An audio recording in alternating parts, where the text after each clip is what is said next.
तो एक एक करके जो आपने सारी बातें रखी हैं, आपने कहा कि अकाउंटेबिलिटी होनी चाहिए और सारे ऑफिशियल्स पे स्ट्रांग एक्शन होना चाहिए।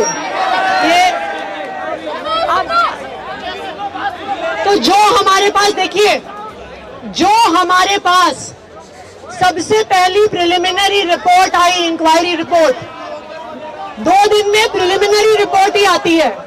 उसमें 2 रीजंस सबसे मेजर निकल के आए।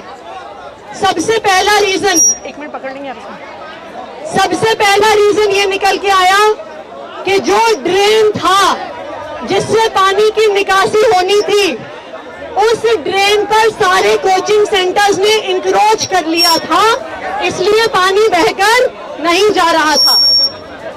ये इंश्योर करना कि इंक्रोचमेंट ना हो, ये हमारे फील्ड लेवल ऑफिसर्स का काम होता है।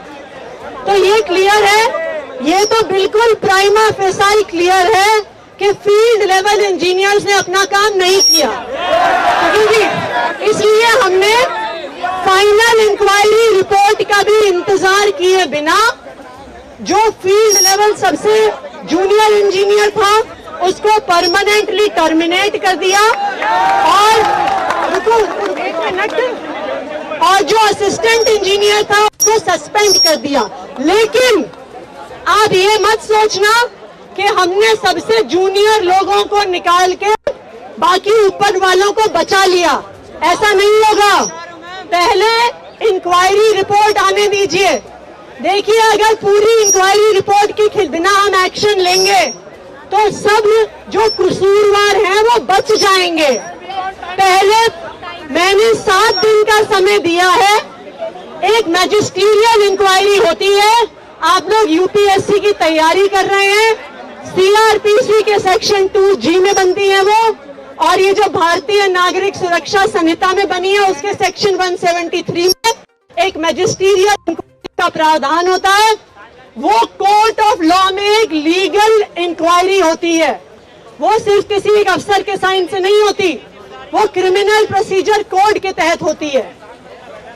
जो मैजिस्ट्रियल इंक्वायरी है उसके तहत जो भी अफसर जिम्मेदार पाए जाएंगे, चाहे वो छोटे से छोटा अफसर हो या इस शहर का सबसे बड़ा आईएएस अधिकारी हो, सब पे सख्त से सख्त कार्रवाई होगी, किसी को भी बख्शा नहीं जाएगा।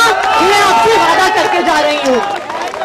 लेकिन जो बेसमेंट में लाइब्रेरीज चल रही हैं या जो भी वायलेशन किया जा रहा है उस पे सख्त कार्रवाई होनी चाहिए। ये आप लोगों की जो ये डिमांड है उस पर ऑलरेडी काम शुरू हो गया है। दिल्ली के 30 बड़े बड़े कोचिंग सेंटर्स की बेसमेंट्स को सील कर दिया गया है। 200 और कोचिंग सेंटर्स को शो कॉज नोटिस दे दिया गया है। नोटिस के बाद 48 घंटे का समय देना होता है। 48 घंटे के बाद उनको भी सील कर दिया जाएगा। लेकिन किसी अफसर को वो हमने सब अफसरों पे एक्शन होगा, सब जो बायलॉज हैं उनके अनुसार एक्शन होगा। लेकिन जो सबसे जरूरी चीज है कि आपकी लॉन्ग टर्म जो ग्रीवेंसेस हैं उनको एड्रेस होना जरूरी है। तो इसलिए, और ये सिर्फ आपके लिए नहीं, आप लोगों में से कुछ आईएएस अफसर बनेंगे, आपके बाद बहुत सारे और लोग भी आईएएस की तैयारी करने आएंगे। तो अगर एक बार हम सिस्टम को सही करेंगे तो आने वाले सभी यूपीएससी एस्पिरेंट्स के लिए सिस्टम ठीक होगा। ये लड़ाई सिर्फ आपकी नहीं है, ये लड़ाई इस देश के सारे यूपीएससी एस्पिरेंट्स की है। तो आपके यूपीएससी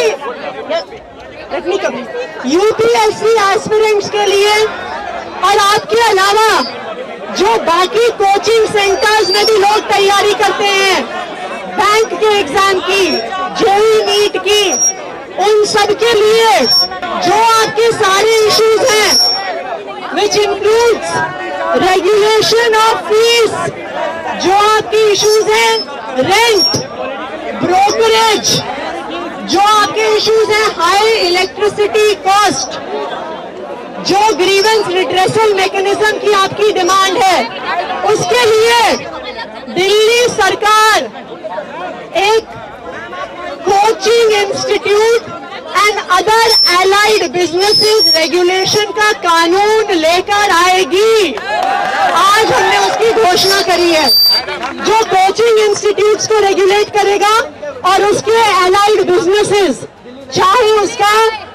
चाहे जो आपका रेंट हो, चाहे ब्रोकरेज हो, उससे सारे जुड़े हुए इश्यूज को रेगुलेट करेगा। ये आपको एक परमानेंट सोल्यूशन देगा। लेकिन इस एक्ट को बनाने में हम चाहते हैं कि आप लोगों का भी योगदान रहे।